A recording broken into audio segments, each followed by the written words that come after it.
We want to dominate in this industry. We want America to continue to be the innovation capital of the world, not just for crypto, but AI and all these other frontier technologies, nuclear, you name it. The president is very clear. He's a competitive guy, and America is a competitive nation and an innovation leader, and we want to make sure that we're doing that across the board when it comes to crypto.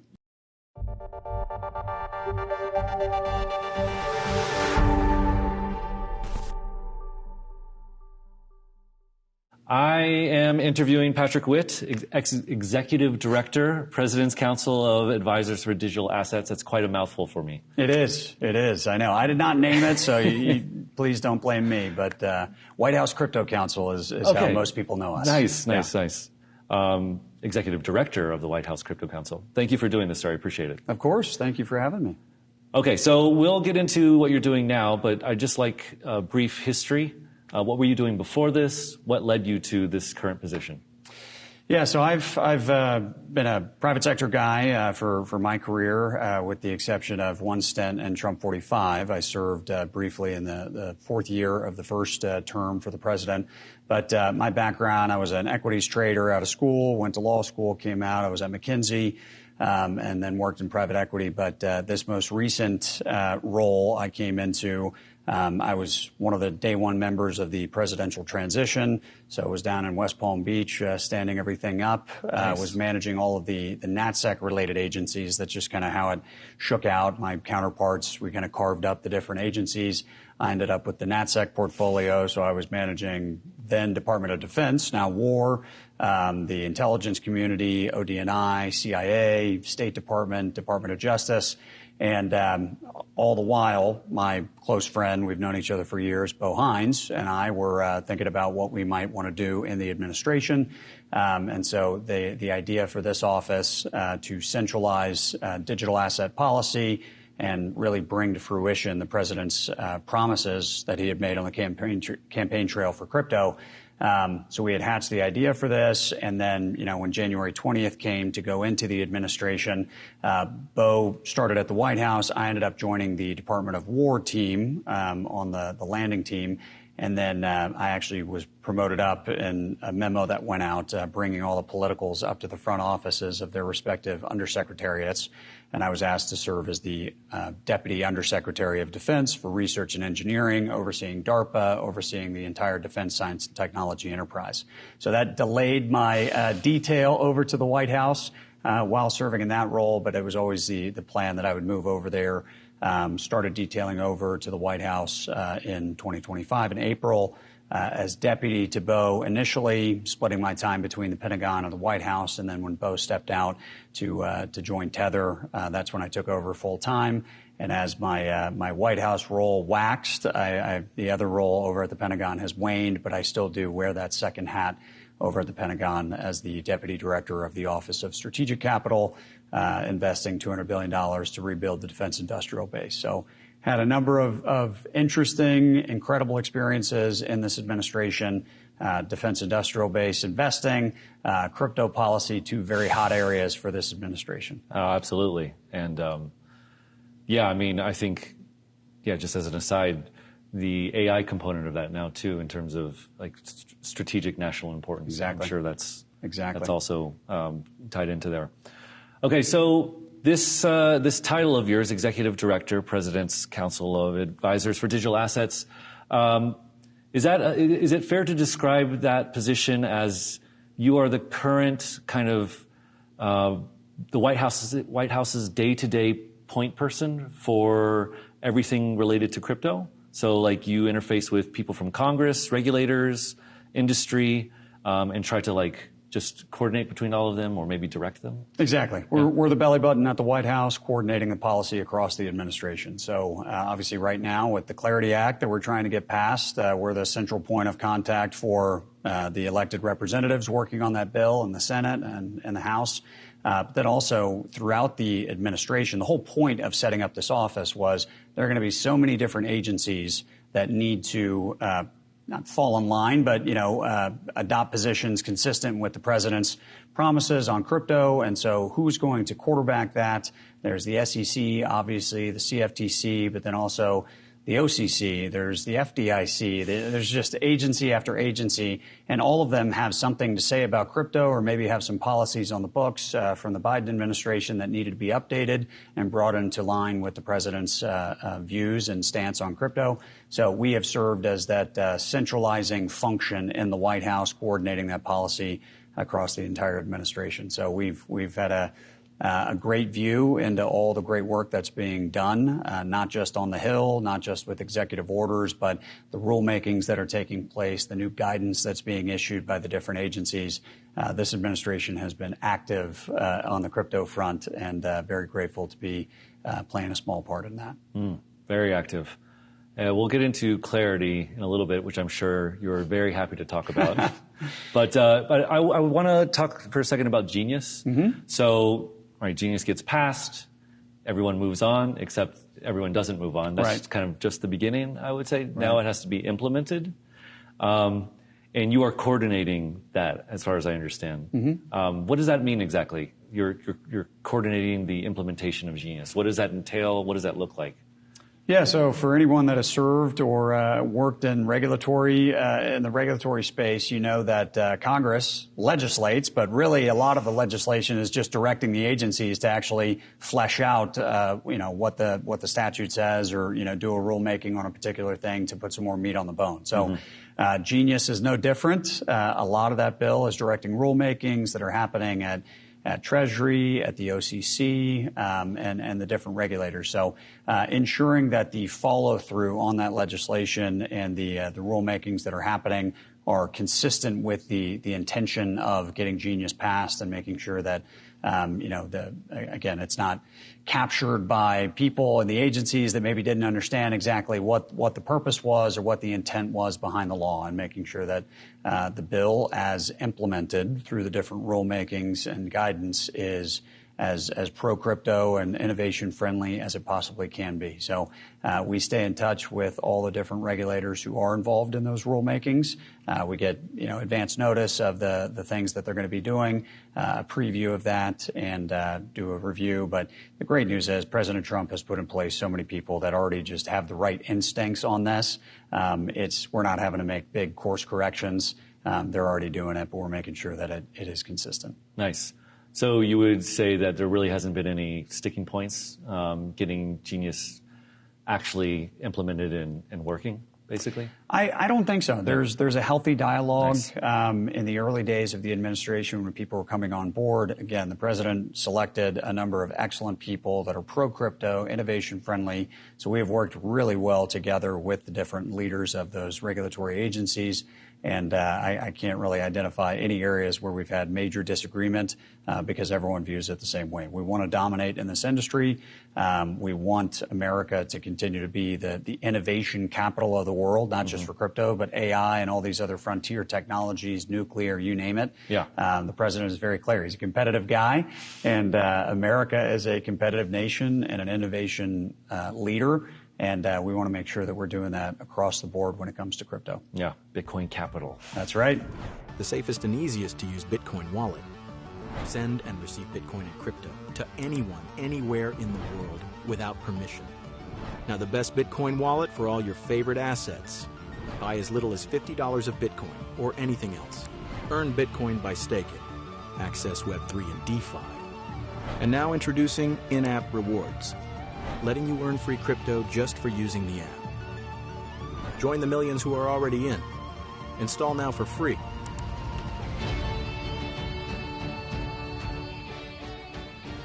So I know you're sick to death probably of talking about clarity, and I apologize for contributing to further sickness, but yeah. Here we go. Question I'm sure you get asked all the time: where does clarity stand today? What are your views on it? Do you think it's going to be passed this year? What's the probability of it getting done this year? Cautiously optimistic. Mm-hmm. So people recognize that this bill is critically important. So we got the Genius Act passed last year. It was terrific. I think people have already seen the benefits of good regulation, kind of that Goldilocks zone where it's just enough regulation for market participants to know exactly what the legal standing is for the different innovations and products that they're rolling out, but not so much that we're overburdening the market participants and then leading to other jurisdictions becoming more attractive relative to the United States. So we're trying to do the exact same thing for not just stable coins, which, though they're very important, it's a $300 billion market cap. We're talking about the remaining 90% of crypto assets and market cap of a multi-trillion-dollar industry is affected by this bill. It handles all of the intermediaries, whether that's exchanges, broker-dealers, the market participants who are going to have to become registrants at the different agencies under this new regime, what is expected of them. It also provides protections for software developers. It provides DeFi exemptions. So when are you actually outside of what you're engaged in activity that ultimately we don't view as rising to the level of needing registration with a regulator in the U.S. So there is a lot in this bill. That's why it's taken so long, is because it's touching on so many different parts of the industry and existing business models and wanting to make sure that we're not favoring or disfavoring technology, and rather we're taking a technology neutral approach. That we're playing by, we're laying down rules for everybody to play by that are equal and level across the board. So we're working on it diligently. There have been issue after issue that it really did feel like, I don't know if we're going to be able to solve this one, and yet we have. So I'm cautiously optimistic because I know we've solved so many of these issues that felt like they were unsolvable at the time. So I'm encouraged by the fact that we're down to just a handful of issues at this point, and if we can carry that momentum forward, I think we'll be able to get it done. Nice. All right. So for clarity, I would some of the different groups that have different priorities and maybe different wants that are causing, let's say, some of the slowdown. I can think of 4 big ones. You have TradFi players, banks, and they have various issues with yield, for example. You have the crypto native companies, maybe exchanges, for example, who also have their desires. You have regulators, maybe, that want to have certain inputs. And then finally, politicians from both sides of the aisle. Are those roughly the four pieces that are kind of butting heads there? Yeah, I would say maybe the one change that I would make to that, and I too shared your view. It's like, okay, it's Republicans versus Democrats, and that's where the lines are drawn. But there's disagreement even within parties. So before you can ever get to a partisan divide, you got to make sure that everybody on your own side of the aisle actually sees things the same way, or if they do have differences, that you can reconcile those. So right now, the reason why we are stuck in the Senate Banking Committee is not because we haven't hashed it out between Republicans and Democrats. It's because we haven't had all of our Republicans in the same place so far. So working through that, making sure that their concerns get addressed, simultaneously having the bipartisan discussions. There's just a lot of moving parts to it, but you're exactly right. There's the existing incumbents on the traditional finance side, on the crypto side, and within that there are exchanges who see things differently maybe than venture capital firms, who see things differently than the broker-dealers, and on and on. So a lot of different business models, a lot of different interests. You really do have to bring everyone together, find compromises across the dividing lines, and that's business model, that's party affiliation, that's within party. It's a lot of work. That's why it is difficult to get legislation passed of any kind, and especially one that is this impactful. It just takes time, but we're working through it diligently, and we're very, very close to getting it done. Do you have let's say, like a favorite favorite or a least favorite group amongst these that are maybe more or less cooperative, or is it like a parent, you can't choose? It depends on the day. Okay. It depends on the day. So interesting. Similar to an Elon Musk approach, we try and find the gating item that is and apply our pressure there and just work through these problems one by one. Thankfully, we are down to having a lot fewer problems than we once did, but the remaining ones we got to close out in short order. Nice. Okay, so I just want to go back a little bit. After this, I'll be interviewing someone from the CFTC, and I was just wondering, from your perspective, what is it like to coordinate between like regulators within the government? So you have the SEC, for example, on one side, and the CFTC on the other. And I would say, personally, from my outside, in previous administrations, that seemed to be like a little antagonistic, right, between the SEC and the CFTC.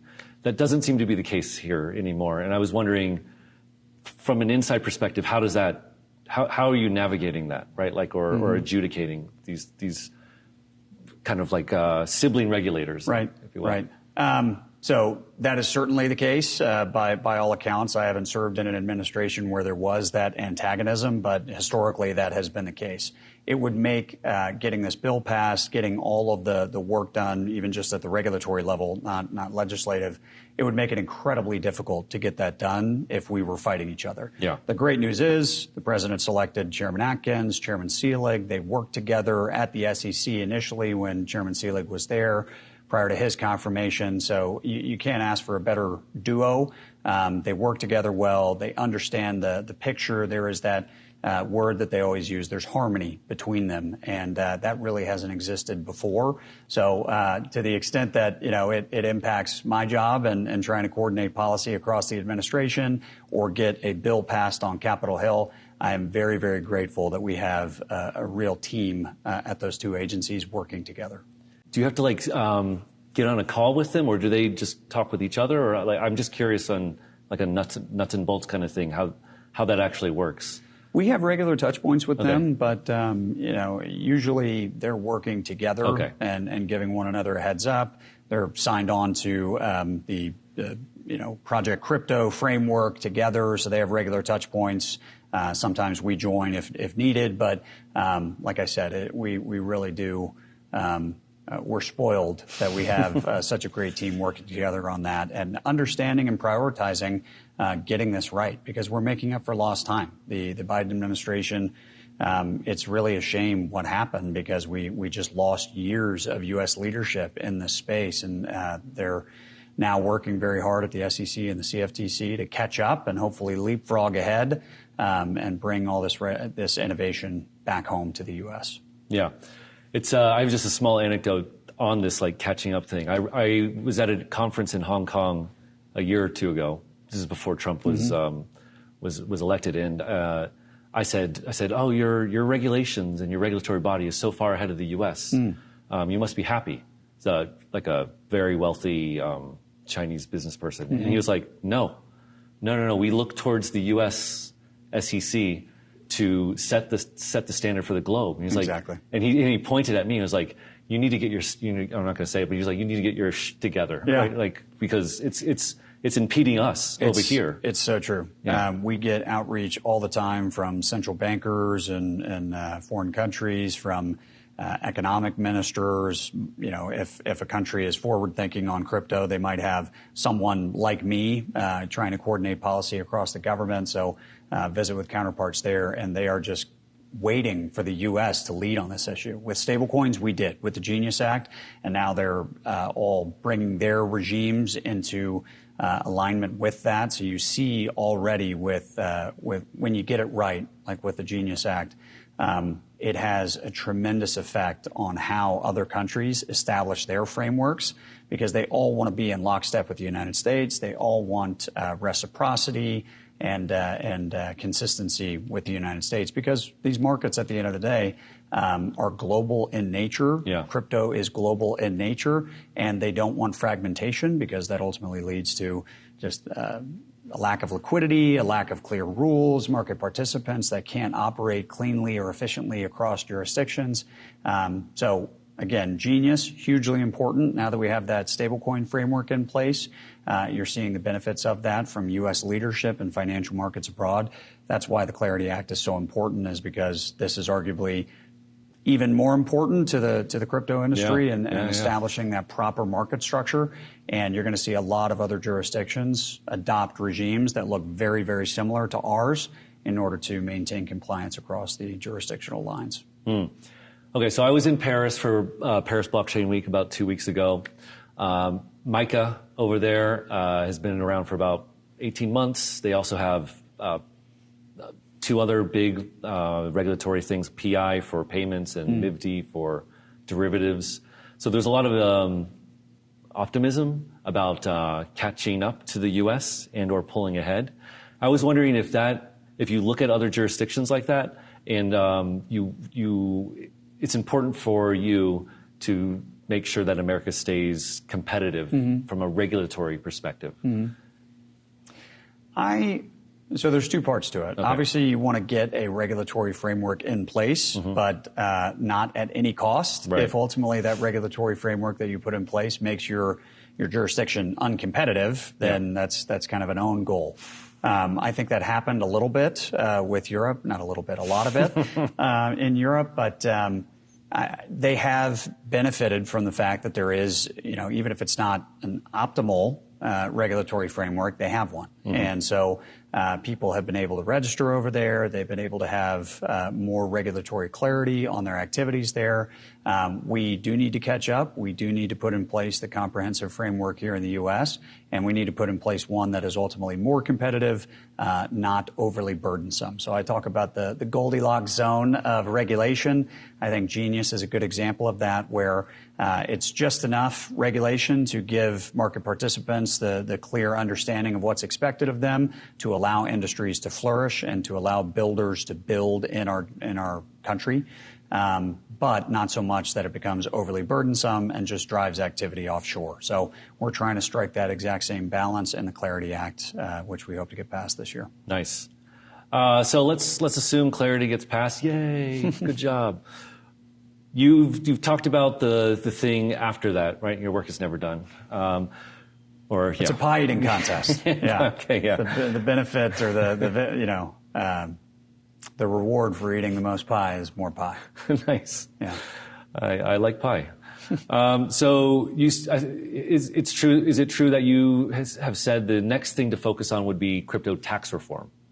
It's up there. Okay. It's up there. So there's already discussions. I was just talking with the senators a moment ago about some of the different bills that exist in the House and on the Senate side. Potential reconciliation package later this year might be an opportunity to introduce some of those, but it is hugely impactful if we can get that right. So we are prioritizing that as the next man up, and we're very hopeful that whereas Clarity could not get passed through a reconciliation process, tax could, and so that's a vehicle that we might be able to leverage in order to get that done before the end of the year.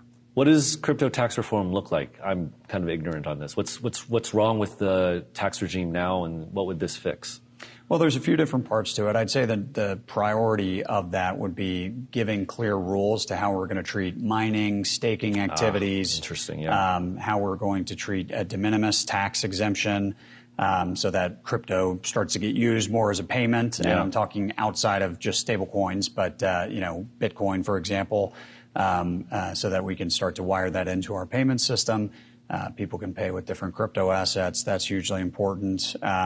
There are rules that would hopefully bring back onshore a lot of the money that exists in the foundations outside of the U.S. So the interesting part of that is if you set it up in such a way where there's an incentive to bring that money back, Congress would view it as a revenue generating activity. So in a strange way, you would actually that would score very well with the Congressional Budget Office. So that's one way that we can try and balance this out. And that's hugely important in a reconciliation because everything ultimately has to net at zero. You're not appropriating new dollars. You're just rebalancing the dollars that exist. Right. So if you're trying to move money into one account, then it has to come from somewhere else.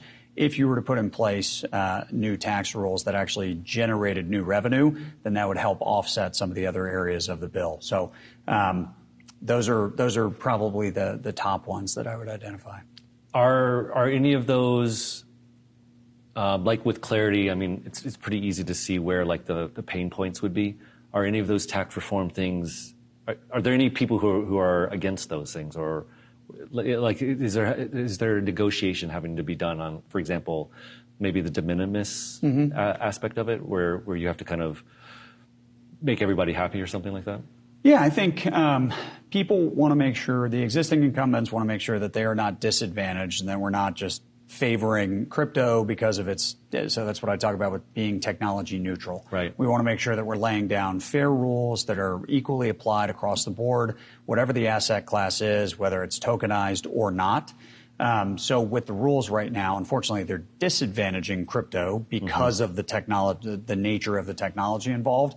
We're really just kind of bringing that back into balance and saying that there is going to be parity across the assets, no matter if it's digitized, it's tokenized, or if it's a traditional asset. So that's kind of the main thrust of it. And then obviously with the regime that drove a lot of the foundations to set up offshore, reshoring that capital, because there is now regulatory clarity, is hugely important. Like I said, it would generate revenue, but that's not the main reason for doing that. It's bringing the foundations, it's bringing the builders, it's bringing the policy setters at those different foundations back on shore. Because the best thing that we can do ultimately as regulators is give people clear rules of the road, not unfairly target them because of the technology that they're developing, and allow them to flourish here at home. That is the holy grail with what we do as regulators, is try and make sure that people just understand what is expected of you, and then from there let them build. Yeah, absolutely. Yeah, it's funny that you mentioned the offshore thing. I didn't really know how big it was. I interviewed a gentleman who, where does he work? He was a lawyer in the Caymans, and he was going through this. And it's like, what? Billions of dollars. Crazy amount of money through that. So yeah, definitely. Definitely would be great to get that back on shore. Okay, 2 more questions. Okay. So the other thing that you've been outspoken with, I think, has been the strategic Bitcoin reserve, and the idea of moving it from an executive order to like an operational reality. This seems to me much more challenging than like the crypto tax reform. Is that right? You know, there's a couple pieces of legislation on the Hill. There's the Bitcoin Act, which is Senator Lummis's, and then in the House, I don't know if it's introduced yet, but it's very close to being introduced, if not, and hopefully marked up very soon, is ARMA.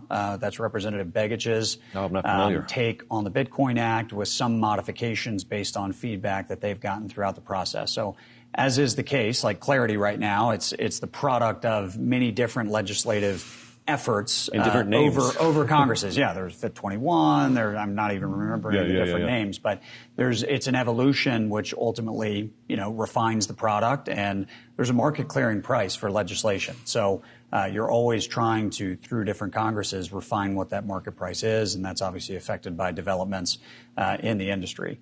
I think codifying it is critically important, but in the meantime, with the executive order, what that did is it said, let's stop the bleeding. Let's take a proper accounting of the different digital assets that the U.S. government holds. Where are they held? Bringing to light the custody practices, yes. Some of which were pretty hair-raising. On the government side, cold storage wallets kept in a file cabinet somewhere, not a proper accounting. Obviously, that opens the door to potential malfeasance on the part of actors who have access to those different assets. So we wanted to say, stop selling these assets, bring an accounting forward. Let's centralize this. Let's understand what we have, how it's being custodied. Let's remedy any defects that we see in that. And then, let's explore ways that in a budget neutral way, because ultimately if we were to acquire new Bitcoin or new other digital assets, that would require new appropriated dollars. What can we do in the meantime to explore budget neutral ways that we could potentially add more to the U.S. balance sheet? In the next few weeks, we are going to be making an announcement on the executive branch side. We've had to work through some legal hurdles and different interpretations around how can you hold these assets indefinitely on the balance sheet and properly custody them. So we've had some breakthroughs on that front, which has taken a number of months to get done. But we'll be making an announcement there, that I think is going to be very, very impactful, which is, again, an interim step, but it needs to be followed up with the codification on the Hill. Yeah, very cool. Yeah, I mean, I remember hearing stories of like different local marshal offices having, 10,000 Bitcoin here and there, and just, it's pretty wild. Hard to believe. Yeah, hard to believe. Also, stories of like, I covered this story recently where America had seized like 100,000 Bitcoin from Cambodia scammers, but then other nations being like, no, that's ours. And so, obviously, you need to have like clear rules for this. You have to work through the legal process. Yeah. So there's forfeited, there's seized assets, and then there are finally forfeited assets. So the SBR, the digital asset stockpile, only deals with those assets that are properly forfeited to the U.S. government. Oh, interesting. Everything that's seized is in an interim stage. Ultimately, depending on how a case resolves, it might need to be returned to the person who was involved in it if no wrongdoing is found, or if there are victims involved, then it needs to be returned there. So it's a process, but once it's finally forfeited to the U.S. government, the previous administration had been basically doing a fire sale of these assets. Yeah. And I think, the assets that were sold, just the Bitcoin that the U.S. government held would have been tens of billions of dollars that otherwise would have been on the U.S. government's balance sheet. Yeah. And Bitcoin being a strategic asset globally, I've called it a tool for modern statecraft. I believe that. The fact that we allowed those Bitcoin to just get sold off, really not caring too much about the price or what we were doing to depress Bitcoin's price in the market, I think was a real missed opportunity. Yeah. And wish we could have that back, but we're righting the wrongs now. Yeah. It almost was it was spiteful. But anyway, that's just right. Not as bad as Germany when they just unloaded everything that they had, though. Right. So. I think I'd seen one story. I think it was Bulgaria or one of the Eastern European countries. Had they held the Bitcoin that they once had on their balance sheet, it would have zeroed out their national debt. Oh my goodness! But they had sold it for a pittance a number of years before. Yeah. So just listening to you talk about this and just the normal difficult process of moving things through Congress.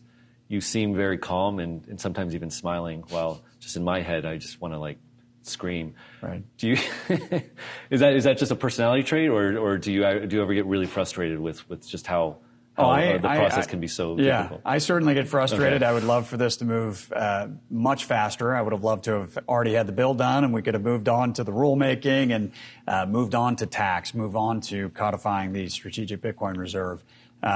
But you realize when you work on something this momentous, this weighty, that there's a lot of different people's business models involved and potentially threatened. There's senators that don't necessarily, have a great degree of familiarity with digital assets. They want to make sure that we're not getting this wrong, that we don't move too hastily and damage the American banking system or our liquid capital markets. So you develop an appreciation for, you have to meet the members where they are. You have to spend time with them, educate them, address their concerns head on, because at the end of the day, the people of their states voted them into office to represent their interest, and they're the ones that cast the vote. So you have to absolutely meet them where they are and do a lot of that education, bring them up to speed, get them comfortable with it, and ultimately provide them the confidence necessary to cast that vote. Okay, last question. Bo Hines, he's moved on to Tether. David Sachs as well has said farewell. Does that mean that you are now the crypto guy for the government? Are you the? So David changed titles, but he is still very, very involved. We talk every day about this, especially as we get closer to the finish line on this bill. So still heavily involved. Crypto is still part of his portfolio as the co-chair of the Presidential Council of Advisors for Science and Technology. So if anything, his remit just expanded beyond AI and crypto to all matters involving science and technology. But day to day in the White House, I'm certainly carrying the flag and the banner for the industry, and I consider it a great honor to be a steward of this industry's interests. I think it's hugely important, and I hope that I'm doing it justice. All right, well, I hope you continue, sir. Thank you very much for your time. Thank you. Appreciate it. Appreciate it.